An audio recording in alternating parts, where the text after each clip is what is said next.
The Catholic Church, nearly 2,000 years old, stands as one of the most enduring institutions in human history. Its followers view it not as a branch or successor of early Christianity, but as the unbroken continuation of Christ's teachings. However, this claim is not without controversy. Many non-Catholic theologians and historians challenge the idea of an unbroken lineage. For this video, we'll journey to what Catholics perceive as their origin, the Messiah, Jesus Christ. Along the way, we'll also examine the emergence of the Roman Catholic Church, which some Christian denominations argue marks the true foundation of Catholicism. According to St. John, Jesus Christ is not merely a historical figure, but the eternal Son of the Father, embodying a divine nature that transcends time.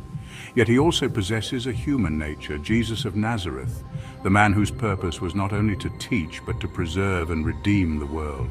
Jesus Christ is often seen as a symbol of humanity's spiritual growth, embodying both divinity and humanity in perfect harmony.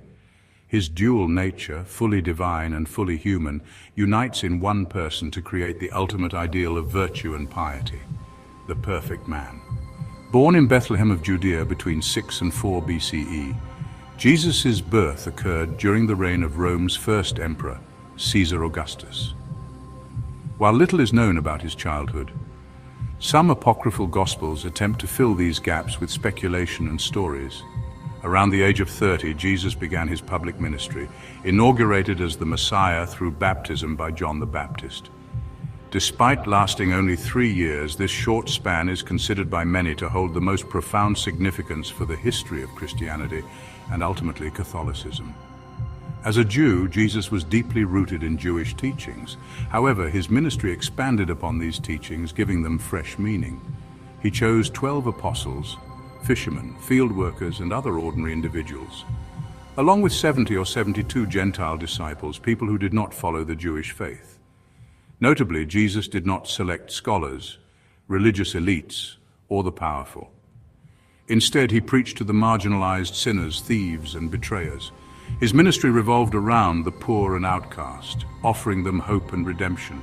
Traveling through Palestine and the villages north of the Sea of Galilee, Jesus taught with unparalleled authority and conviction. His words moved people to unconditional love and devotion, despite having no formal training as a teacher. His teachings relied on intuition, compassion, and a deep understanding of human nature, shaping the hearts and minds of his disciples.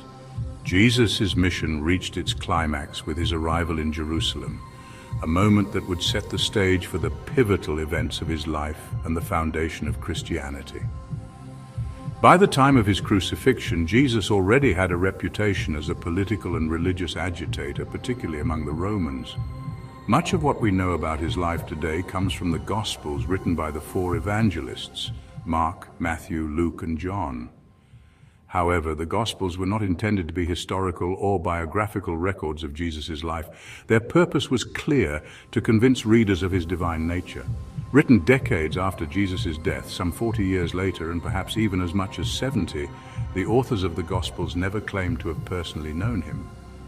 Instead, they captured the collective memory of early Christian communities, a memory that would become the foundation of the Catholic Church. Christianity, as we know it, began with the act of resurrection. Before this pivotal event, Jesus was regarded as the Messiah within the context of Judaism, a figure of hope and prophecy for an already established faith. Early Christianity was not a separate religion, but an apocalyptic Jewish sect that believed Jesus' resurrection gave new meaning to their existing beliefs. It's important to note that resurrection was not an entirely new concept in Judaism. Early Christians saw themselves not as followers of a new religion, but as adherents to a fulfilled promise within their existing faith. This belief created a new understanding of Jewish teachings while remaining faithful to Jewish law and tradition. At first, Christianity spread slowly. The apostles did not preach a different religion, but a new interpretation of their own. They remained devoted to the temple and Jewish law. However, this message of a resurrected Messiah was not welcomed by all Jewish leaders, who often regarded this sect with suspicion. The spread of Christianity was far from explosive. It began in Jewish communities around the Mediterranean Sea as persecution in Jerusalem pushed believers outward. It was in these far-reaching corners, such as Antioch, a major city in what is now modern-day Turkey, that Christianity began to take root. At Antioch, something remarkable happened. The Christian message expanded beyond its Jewish origins, sparking a movement that would ultimately change the course of human history. From these beginnings, the faith grew, gradually transforming from a sect within Judaism into the global religion we know today. Antioch was one of the first places where Gentiles were baptized, marking a significant shift in the spread of Christianity. For the first time, the faith moved beyond the closed boundaries of Jewish communities and began reaching a broader audience. At the center of this transformative era was Paul, arguably the most influential figure of the apostolic age. Of the 27 books in the New Testament, 14 are attributed to him, known as the Pauline epistles. While some were likely penned by his students in his name, 7 are widely recognized as Paul's authentic works. Paul's mission was clear: to bring the message of Christianity to the Gentiles. To do so, he stripped the faith of its distinctly Jewish characteristics, making it more accessible and appealing to non-Jews. He also championed Christianity as a liberation from the stringent laws of Judaism, preaching that faith in Jesus alone was sufficient for salvation. Around 50 CE, the Council of Jerusalem was convened to address the issue of Gentile inclusion once and for all. Surprisingly, Peter, one of Jesus' closest disciples, spoke in favor of the Gentiles, expressing his belief that salvation was granted to both Jews and non-Jews through the grace of Jesus Christ. Peter holds a unique place in Christian history. Jesus referred to him as the foundation of the church, and as such, he is seen as the bedrock of Catholicism. The Bishop of Rome, or the Pope, is regarded as Peter's apostolic successor, underscoring his enduring significance. The Council ultimately decided to grant Gentiles exemption from certain Jewish laws, though some remained. This compromise pleased many traditionalists, but others rejected it outright, sparking tension within the early church. Paul's teachings and efforts to unify Gentiles and Jews under a single faith earned him enemies. In fact, it was the Roman authorities who eventually saved his life from conservative Jewish factions by arresting him. Paul later appealed to Emperor Nero to be tried in Rome, but his mission posed a threat to Rome's religious and political order. A uniform version of Judaism turned Christianity was seen as a challenge to the status quo. Paul was ultimately sentenced to death in Rome and executed by beheading. Yet even in the face of his martyrdom, Christianity continued to grow. By the end of the 1st century, what began as a small Jewish sect had blossomed into a well-established and rapidly expanding faith, laying the groundwork for the religion's future dominance. Pinpointing the exact date of the Catholic Church's establishment remains a subject of debate. According to Catholic tradition, the Church was founded on Pentecost, exactly 50 days after the crucifixion of Jesus. In its earliest days, it was known simply as the Way. However, by the start of the 2nd century, the term Catholic began to appear. One of the earliest recorded uses of the word comes from a letter written by St. Ignatius in 108 CE. Catholics view the Apostolic Age, the era of the Apostles and their direct disciples, as the foundation of the Catholic Church. However, not everyone agrees. Some historians argue that the Catholic Church as we know it was established by Emperor Constantine in the 4th century. This perspective suggests there is no clear, unbroken lineage connecting the apostles to the papacy.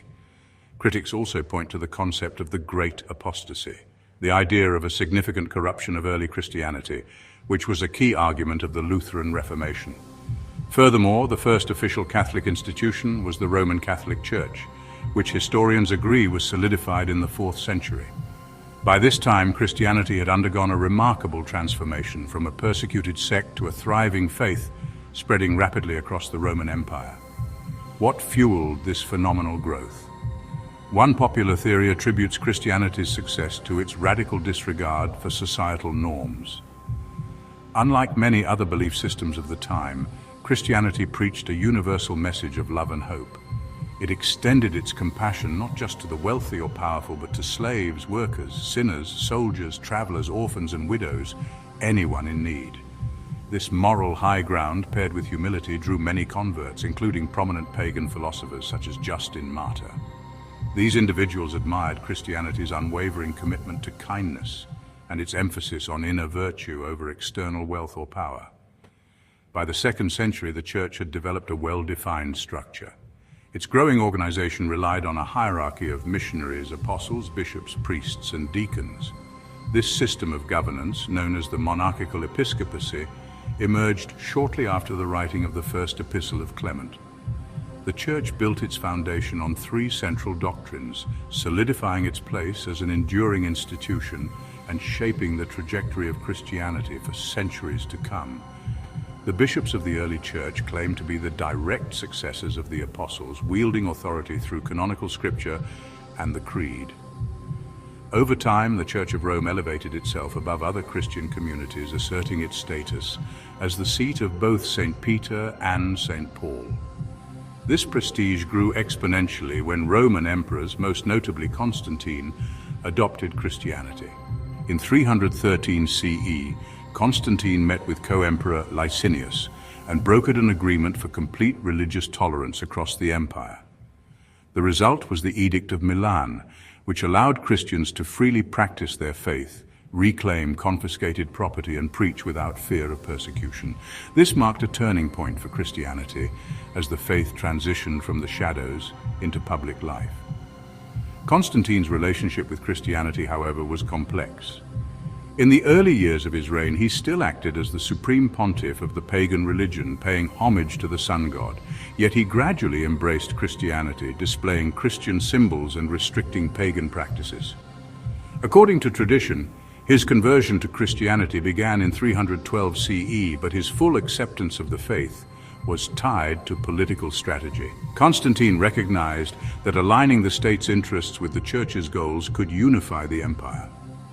This led him to actively involve himself in religious affairs, blending imperial power with ecclesiastical authority. By 324 CE, Constantine had become the sole ruler of the Roman Empire. A year later, he convened the First Ecumenical Council, known as the Council of Nicaea, where over 200 bishops gathered to address theological disputes. While Constantine personally participated in the debates, unity within the Church remained elusive even after his death in 337 CE. When did Catholicism truly begin? The answer depends on who you ask. Some attribute its origins to Constantine's unification of Church and state, while others trace it back to the apostolic lineage of Peter and the Church Fathers. For Catholics, the Church's foundation lies with none other than Jesus Christ. They view their faith as a continuation of ancient traditions, drawing their spirit from the early centuries of Christianity. The Pope, as the successor of Peter, became the guardian of this legacy, preserving the purity of the faith by upholding its doctrines, dogmas, and traditions. However, others argue that Catholicism as a distinct branch may have emerged between the 1st and 4th centuries, evolving gradually rather than directly descending from Jesus himself. This multifaceted question has fueled debates for centuries with no single answer satisfying everyone. Like many religions, Catholicism's origins are steeped in history, tradition, and interpretation. I'd love to hear your thoughts on all of this. Let me know what your position is and why in the comments below. By the way, if you want to learn more about this topic, I prepared a list of books and other resources that you can check out right in the description below. And if you haven't already, make sure to check out the previous videos that we put out on this topic. You can find the link to those in the description as well. If you enjoy our content, we'd love your support. By joining one of our channel memberships, you help us continue creating videos like this one while gaining access to some amazing perks. As a member, you'll unlock exclusive content available only to supporters, earn loyalty badges to show off in comments and live chats, and enjoy priority responses to your comments, shoutouts, and more. The best part? Memberships start at just $2.99 a month, less than a cup of coffee. Even small contributions make a big difference for the PJ Bible TV team in covering production costs and delivering the content you love. And if you're not ready to become a channel member today but still want to support us, there are other ways to help. Engaging with our videos is a tremendous way to show your support. By taking just a few moments to like the video, share it with friends, family, or on social media, and leave a comment, you're telling the YouTube algorithm to share our content with more people. Your support, no matter how you choose to show it, means the world to us. Thank you for being part of the PJ Bible TV community.